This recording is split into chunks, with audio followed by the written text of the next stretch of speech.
Assalamu alaikum and welcome to Beneath the Surface. Today we'll be discussing Is Fascism Rising in Britain? Joining us today is FrankGilli, who is an Anglican priest and cultural critic and commentator. Thank you very much for being with us. Pleasure. Please define fascism. Fascism is a political ideology which has several characteristics. One is the cult of a leader. Another one is militarism, taste and love for foreign adventures, invading other countries. There's a third one could be described as a form of totalitarianism. And that links up with something which I hope to elaborate. Totalitarianism has to do with imperialism. And in fact, imperialism and totalitarianism are closely related, as a famous political philosopher and theorist, Hannah Arendt, she wrote a book about the origin of totalitarianism. So these are at least three characteristics of fascism. And remember, fascism was actually created, modern fascism, by a man called Benito Mussolini, who was the leader of Italian fascism. And the emblem which he chose was a bundle of sticks tied together, and the center there was an axe. Now, that was actually the symbol of the Roman Republic over 2,000 years ago. So it was not, he did not invent it. The idea was, so it was something which he kept closely together, and there is also this sharp axe. And I think the symbolism there can be developed. So that is a definition which we have the cult of a leader, we have militarism or taste for foreign adventures, and then you have, if you like, imperialism or totalitarianism. But with the sticks being attached to the axe, isn't that kind of a, like some people can see it as a unity, like more than, people of the same group, of course, coming together to a strong, at the same time, brutal leader? Yes, interesting. In a way, another way would be, because any community needs social cohesion. There was, I don't know if they changed the name, only a few years ago there was a ministry for social cohesion in this country. It was a strange name, it was vaguely totalitarian. And even today people invoke, the government invokes that expression. But the point here is, what one wants to create is a kind of unity for, and very often that is, take for example, the most extreme example of fascism in the last century, which was the National Socialist regime, Hitler's regime in Germany. It was based upon the idea, yes, a social, if you like, a close cohesion of the German people, which was based on contrasting over against the Jews, over against other races, the Slavs, the people of Eastern Europe. So that is the problem. And I think that one of my theses, my fears, which is a thesis, is that today social cohesion here in Britain is deliberately built over against Islam, either a real or a perceived imaginary threat of Islam, or an imaginary Islam, or a constructed Islam. And that is what coming back to your question, yes, it looks as if, yes, it's positive to have this unity, but what is one trying to construct the unity over against? And I hope we'll talk about what just we are witness of the moment, the cult of the red poppies and of the Remembrance Sunday, which has become extremely worrying. We'll go on to that point later on, because I just want to ask, you mentioned that in this day and age we have the groups of people being against Islam. Can you elaborate further? Yes, indeed, yes. And concerning the Metro paper, which is a free London paper, this morning, I picked it up as I was on my way here, and there is the front page, there is a picture of the Queen, the cenotaph, laying a wreath of the cenotaph, as she does every year, but then said, steely and proud and brave Queen, because apparently the Secret Service have spotted a group of 3 or 4 idiots somewhere who were, we are told, planning an attack on the Queen.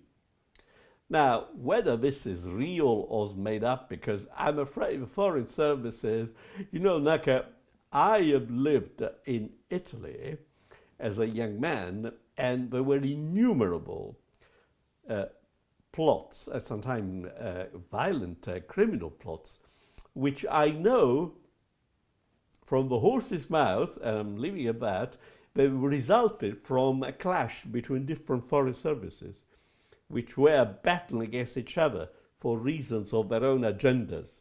So I'm not saying the same here, but I'm very dubious. But then just in that situation, don't you think that because of what's taking place in the Middle East, for example, that Britain, because David Cameron gave a speech about ISIS being a threat to the UK, they kind of create this fear and make sure that, you know, every few weeks or so they would create this type of fear, yes, to make sure that, you know, what the UK, what Britain is doing in Iraq, for example, yes, is justified. yes, You know, where the taxpayers' money is being spent in Iraq because the threat may be in London as well. Yes, yes, and which in a way leads me to, because the second characteristic of fascism, in again, is militarism, taste for foreign adventures. Well, we have witnessed since the start of the third millennium 3 military adventures, 3 invasions and attacks, unjustified attacks of 3 Muslim countries: Afghanistan, Iraq, and Libya. And only by hairbreadth, Parliament, occasionally, very rarely Parliament gets some sort of sanity, they stopped the government from intervening in Syria because they wanted to have a forced military adventure. Mm-hmm. And now, of course, they're doing some bombing in Iraq and Syria anyway. But so there is this element of fascism which you know, if you like democratic fascism, if it doesn't sound, it sounds contradictory, paradox, but it's a reality. But it is, yes, they are focusing, trying to create a crescendo of drumming up the idea there is an Islamic threat. And even with sporadic cases of people who go over to fight in Syria. Now, of course, I think I condemn them because we don't know what these people are doing. They may be perpetrating human rights violations because they're not really, we don't know what they're doing. But the point is the British government, until 2 years ago, wanted to intervene in Syria. They wanted to do it. They actually supported, not just the British, the Americans. We had an American senator who was actually seen smiling next to Al-Qaeda people. Now, Al-Qaeda become good guys, depending on the decisions of Western governments, all of a sudden, because they serve their interests. So what we have here is, on the one hand, the British government is inconsistent and hypocritical in its condemnation of violence and terrorism abroad. On the other hand, it engages deliberately. And now look at the internal situation. Again, the episode referring to the Queen earlier on, because setting up the Queen, God bless her, I've got no objection about her, as someone who, by being of a cenotaph, was expressing a great act of bravery, courage against this Muslim threat. Well, boy, considering the security display there, apparently you couldn't get even your keys through. I mean, first of all, not realistic. It was going to be a threat. Secondly, and of course, the Queen is 88 year old. Maybe she looks forward to being in heaven at some stage, as late as possible, obviously. But my point here is that all this is part of as being drummed up. And look, the red poppy. It's a big issue, very important issue, which is part of this rising fascism. I'm not afraid of saying that. The red poppy initially was a remembrance of an appalling slaughter. The Pope of the First World War was a man called Benedict XV, and he called the First World War, in the middle of it, a useless slaughter. Because it was something, it was really the suicidal Europe, he called it. And so it was meant to be, if you like, an expression of sadness for this kind of slaughter, but also, remember, and trying to foster peace. Today it's become, it seems to have become, where is the element of peace? Where is the element of sadness? We're talking about glorification of war. I got an email this morning from someone who's a former parishioner. I'm not going to name any names, of a distinguished figure. His daughter is an MP, and his son is a big stockbroker. And he was talking about Remembrance Sunday. Fine, the poppies. And then he says, but we must be on our guard, because now we are confronted two dangers: Putin, Russia, and Islam. Wow, so, you know, this is all an anecdote, but it's a telling anecdote, which is actually what the media are putting across. They're using the poppy Remembrance Sunday and the wearing of poppies to whip up some kind of militaristic enthusiasm, to prepare people for further wars. And another important point, they're saying is nearly 900,000 poppies, these ceramic poppies, were made a cult of it near the tower. Each one, remember, the fallen of the British forces and the Commonwealth fallen, which on the face of it looks good, because of course they came from all parts of the British Empire, many were Muslim and so on and so on. But the great British historian A.G.P. Taylor, someone whom I'm an admirer, he was very radical and very unconventional, talking about the forces which were enlisted to fight for Britain in the First World War, says they came from Africa, from the Asian subcontinent. People had not the faintest idea what was going on, and who had no idea at all why they should be fighting Germany or Austria-Hungary, and indeed the Ottoman Empire. Many people, it was then India before partition, felt it was quite wrong to go and fight the Khalifa or Muslims, who was at the time the Ottoman Sultan, who was in alliance with Germany. Now, whether that was right for the Sultan to be in alliance with Germany, I'm not going into. But so here we have these people who, they were colonial gun fodder.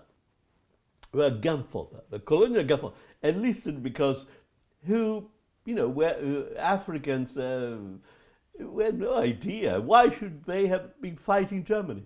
For what reason? In what way was the empire they were serving upholding their interests? If anything, they were being oppressed.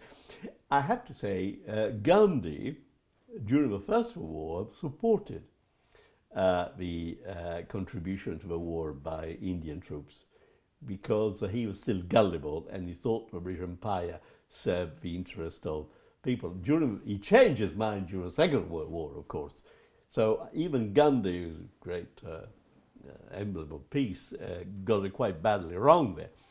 So quite kind of back to the poppies, it seems to me that it is actually a glorification of war, a celebration of war, a preparing the people for further wars. And another item which I was stunned by, I was listening to LBC radio, and it was a debate. They took a poll, and apparently more than 45% people thought people should be forced to wear poppies. Forced to Forced to wear one. wear poppies. Why? Well, Why do they believe they well, should be forced? the idea was that it was unpatriotic not to wear a poppy. And so people should be forced to show patriotism. And you know, Naka was a great Englishman, a great intellectual, a man of culture, a man called Samuel Johnson, Dr. Johnson. And he said once, it's a famous line, someone mentioned patriotism to him, and he said, "Dear sir, patriotism is the last refuge of the scoundrels." It's a famous line. Patriotism is the last refuge of the scoundrels. It seems to me that this drumming up a patriotic beating the patriotic drum is a scoundrelism, which is creeping up all over the place. Well, I mean, not the same, but I mean, wasn't there someone, was it the editor of a Guardian newspaper?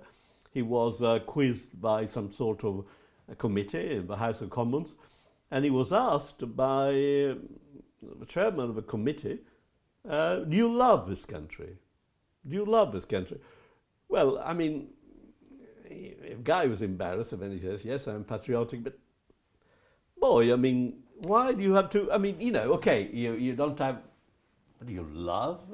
There's always extents to things, like if, you know, being born and bred in London, in the UK, that has, you know, its own, I have my own attachment to it. But then when we look at it, you know, the UK politically, then, you know, that's a different, it's a different means, because like when British soldiers are to go to war, firstly they are killing others, at the same time they're being killed, which isn't bringing any peace, you know, in any way, and that keeps taking place regardless of how many people are being killed and what effect it's having on the other country and on Britain itself. So to wear the poppy, there's more than one actual thing to it.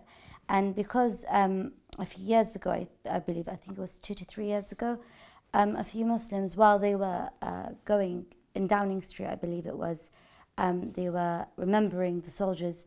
A few so-called Muslims were against it, and they start speaking out against it because, you know, their own family members were killed in Afghanistan. That's right.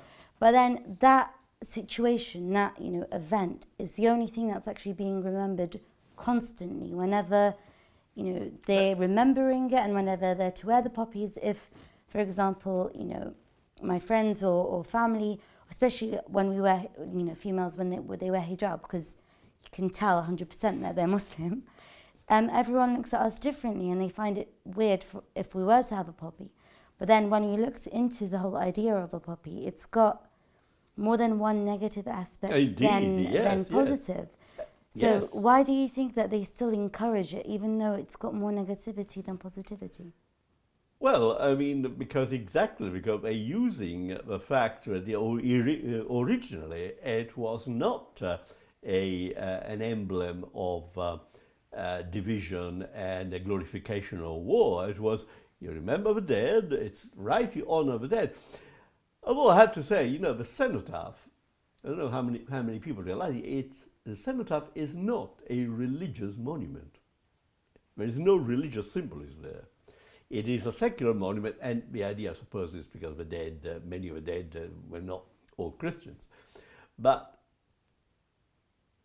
I mean, as a Christian, I honor, respect people who die for the country, but there were no Christian martyrs. There were no martyrs. We have our own definition of a martyr. A martyr is someone who dies for Christ, for God. He's not, you know. So the Church of England, which is a very bizarre, strange animal, which if you go to Westminster Abbey, you see the tomb of, for example, of the unknown warrior. Now, Westminster Abbey is a church, but it's also a national shrine. So it contains, but it shows that the Church of England is in symbiosis with the state, with the government, which is in a way good because it's emphasizing Christian element. In another way, is quite bad because, you know, a church is not a patriotic monument. A church is not, you know, a church. Why having flags of regiments in the church? I mean, but that's the Church of England, and so And yesterday I saw the Bishop of London, like a big stooge, a big guy, big stooge, standing by the cenotaph with other clergy. The clergy get sort of wheeled out to witness and celebrate these civil ceremonies, but they're not, you know, they did not die for Jesus Christ. And indeed, I mean, look, I mean, you know, First World War, Britain was fighting Germany. It's a Christian nation. I mean, most of Germany was Protestant, and England, indeed, were even fellow Protestants. And, you know, so I don't believe that a Christian should fight other Christians, incidentally, you know, it's as simple as that. And if you read, actually, some of the things which the Bishop of London at the time, a man called Winnington Ingram, he described himself by using a language not even barbarians would use. He said, we should kill all the Germans, young, old, women, children, innocent, all the Germans should be killed, all the Germans. Boy, is that a Christian? For me, that is a fiend out of hell. So it's a very, I feel very divided over the question of the First World War. I mean, I'm originally Italian. Italy fought alongside, it was allied with Britain and France, and Italy lost also 500,000 dead during the First World War. And not from my family, but you know, I know they did. And of course I honor them, no question, but that should not be used, should not be dressed up as something which we should particularly use as a stimulus for making more wars. Of course it shouldn't, but then just focusing on the martyrdom. If someone, for example, because in the Islamic faith we've got the martyrdom of someone if they were to fight for their country, of course for the people who are being oppressed, meaning fighting against oppression, for one's country, for one's religion, and of course for the sake of God. And that's kind of like what defines martyrdom. But when it comes to Christianity, for example, with the First World War, when England, the Christians were fighting the Christians in Germany, if they both believed and they genuinely had the intention that they are doing this for the Lord, you know, they're fighting for Jesus Christ, would that be considered martyrdom, Christian martyrdom? Well, first of all, I want to say I'm aware that in Islam, one tends to use the word shaheed, martyr, yes, in a wider sense. For example, I was in Cairo and there is a big sort of military shrine there, and all the Egyptian soldiers who fought in various wars are regarded as shuhada, as martyrs. Now, the paradox with that, and of course that is a tradition, the paradox is that, I mean, under Nasser, Egypt, for example, intervened in Yemen. So the Muslim Egyptian soldiers are fighting fellow Muslims in Yemen. So everyone would see it differently sometimes. Well, so even there was a, you know, how can be a martyr fighting fellow Muslims? I mean, obviously, it's a question for the Islamic scholars. In Christianity, the question is, during the First World War, first of all, both Britain and Germany, where the Christian element was already sidelined. It was politics and economic interests which dominated. You know, it was fought because, but again, Britain was fighting to defend its empire, uphold an empire of robbery and plunder, of exploitation. Germany wanted a share of the cake. Germany also wanted to create an empire, and they created some colonies in Africa and wanted to expand into Middle East and so on. Well, you know, the two robbers were fighting over plunder, but I mean, is that supposed to be good? No, of course not. Okay, they built it, Britain built it up, they're very clever, as a fight against German militarism and the Prussians and so on. A.G.P. Taylor, English historian, says, well, Imperial Germany could have qualified to be a member of a League of Nations. They had a parliament, they had elections, there was a strong Labour Party, socialist movement. The Kaiser Wilhelm II, who was Queen Victoria's grandson, incidentally, he was not a tyrant, he was not a military dictator. So it was two empires who were fighting over plunder. But the religious element did not play a role in the sense, of course, you always have your religious. The Lutheran Church, a major Protestant church in Germany, certainly in Prussia, which was at the time the core of Germany, was very in cahoots with the state, a bit like the Church of England. So they were willing to go along. It is a problem. Question of martyrs, well, it depends very much on whether the individual but felt what he was doing, and at the end of the day, God decides who is a martyr or not. Of course. Because we are limited, but it was not a war for religion. If anything, it contradicted the will of God, because I don't think the will of God is that human beings, in this case Christians, should fight and murder fellow Christians. For nationalism really is not religious, is it? Nationalism is a denial of religion. That's true. Going back to the email you received regarding the poppies, why do you think your colleague decided to write against Islam? Well, I don't want to focus too much on him. I don't think. No, not on him, but just on the general. on the Islamic because element. He's that kind of Englishman, and after all, he's only reproducing the general discourse. He's reproducing the Daily Telegraph, reproducing the Times. He's reproducing the same narrative, which is not just individual, and. Is the idea that ISIL is the major threat now. But, you know, Naka, I actually believe it, although ISIL is extremely unpleasant and it's really not at the core of problems at the moment, because next year it will be something else, it will call it something else. And he cannot really, I very much doubt they can set up their caliphate and so on. But there is a wider, incidentally, Douglas Murray, who's a well-known Islamophobe, but there is no fool. He was saying, the problem here, again, he was on NBC Radio, the problem here is the ideology. And by ideology, what he really meant, he doesn't want to have an Islam which makes a difference. So they want the Islam that destructs. They don't want a religion that makes a difference, because they're quite happy to have within the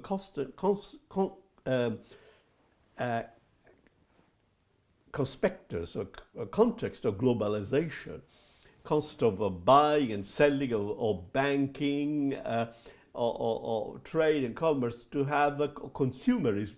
To have a religion which is only a private affair, like, you know, but you go to church on Sunday morning, you say your prayers, you have tea and biscuits afterwards, and then go home and forget about it. They want to castrate Islam. They want to make Islam irrelevant.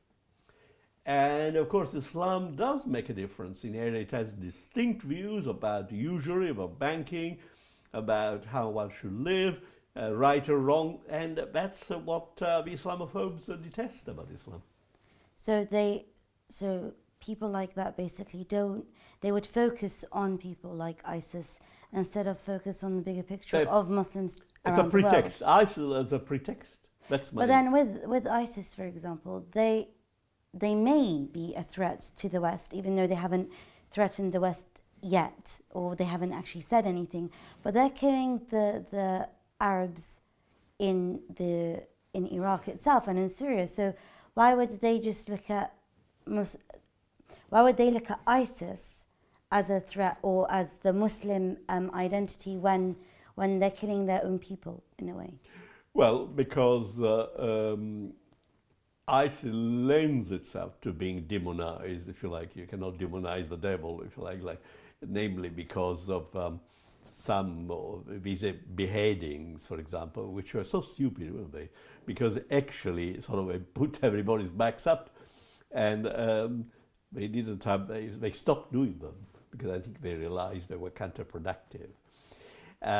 So ISIL, this caliphate idea, first of all, it goes right against modernity, because modernity, the essence of modernity, of what we are now in post-modernity, is that religion is a private affair.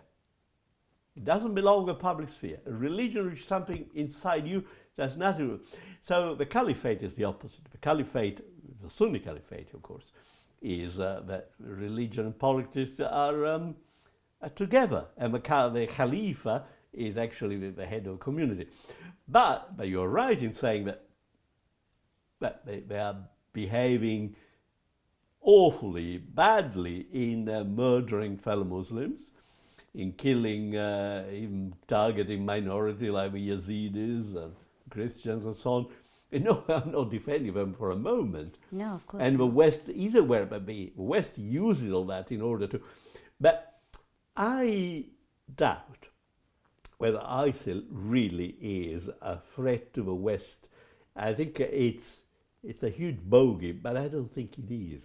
Because, you know, take it, because they're using it to target the Muslim communities in the West, but I mean, the majority of Muslims in France has got 6 million, mostly Arabs, they're not going to support ISIL. No, They want, it's like, actually totally the opposite. The Yeah. majority of religious scholars, or even just normal people, if they were practicing Muslims or not, Yes. have said it loud and clear, if it's on social media, Right. or if it's in protest, or if it's writing articles, you know, in the newspapers or wherever, just saying that ISIS does not represent the Islamic ideology. No Islamic school of thought believes this and supports this.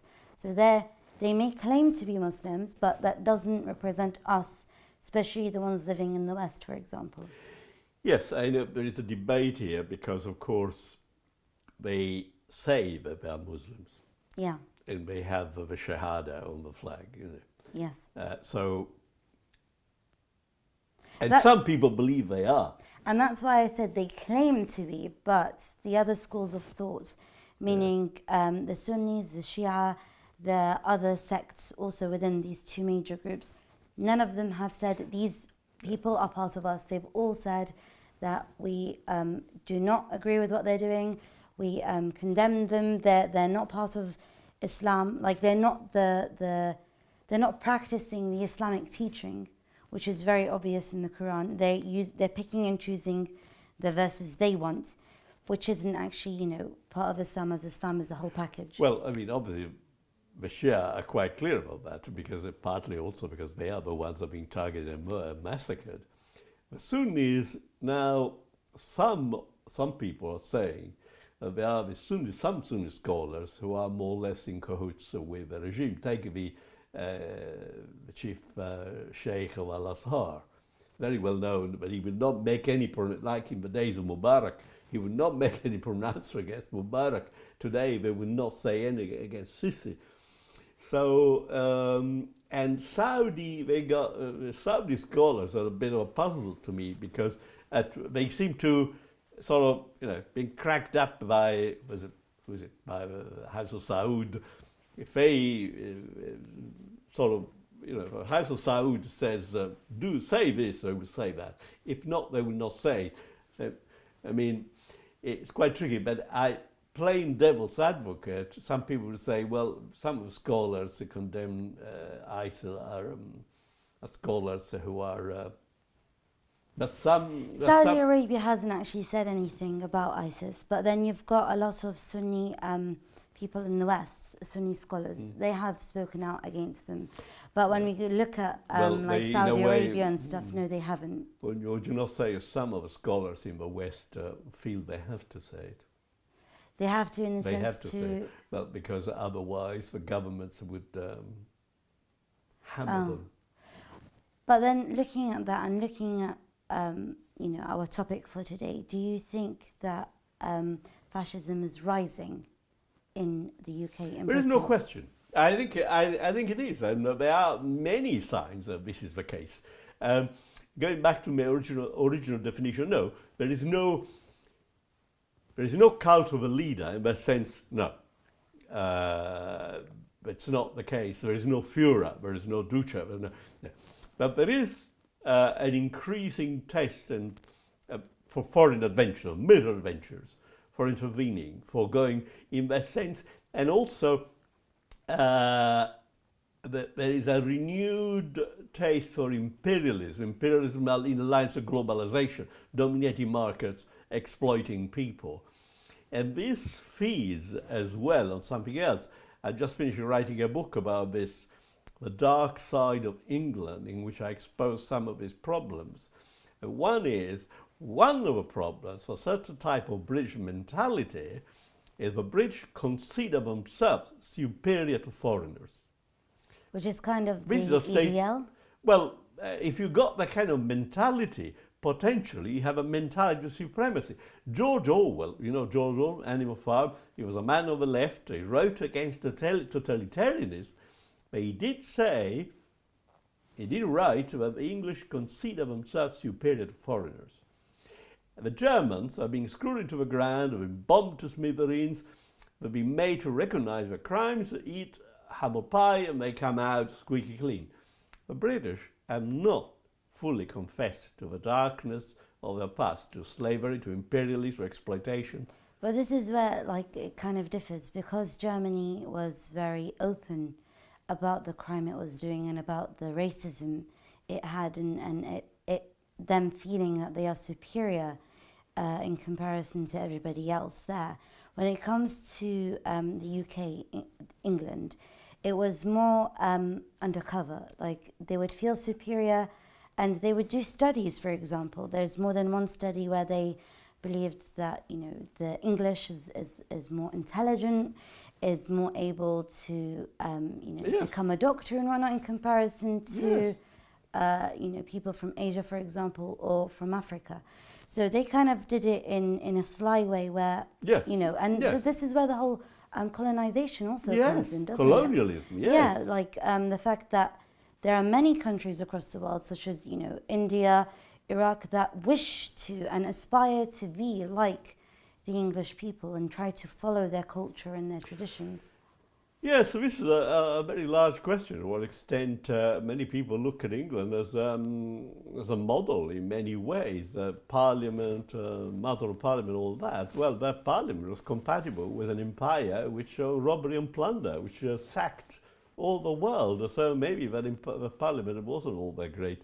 But I think that my own, if you like, conception of world outlook is that I don't like the idea of a unipolar world, which is controlled by the United States and by, Britain as a sort of lapdog, influential lapdog.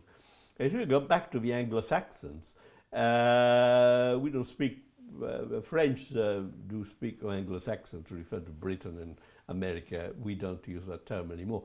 But it's basically Anglo-Saxon powers which are maintaining hegemony, which is not only political, but it's military intervention, it's cultural, imposing a certain type of culture, very often quite trashy culture coming from Hollywood, and imposing consumerism and materialistic values, which as a Christian I cannot accept. And so I think against this unipolar world, only one model, only one hegemony, I want a multipolar world, and I want to see, again, we talk about Islam, but we're not talking about Russia, how Russia today is being targeted. Putin is made out as almost a new Hitler, which is absurd, because they're... But then he's seen that way because he's just as strong as the US, which the US, of course, sees him as a threat, no?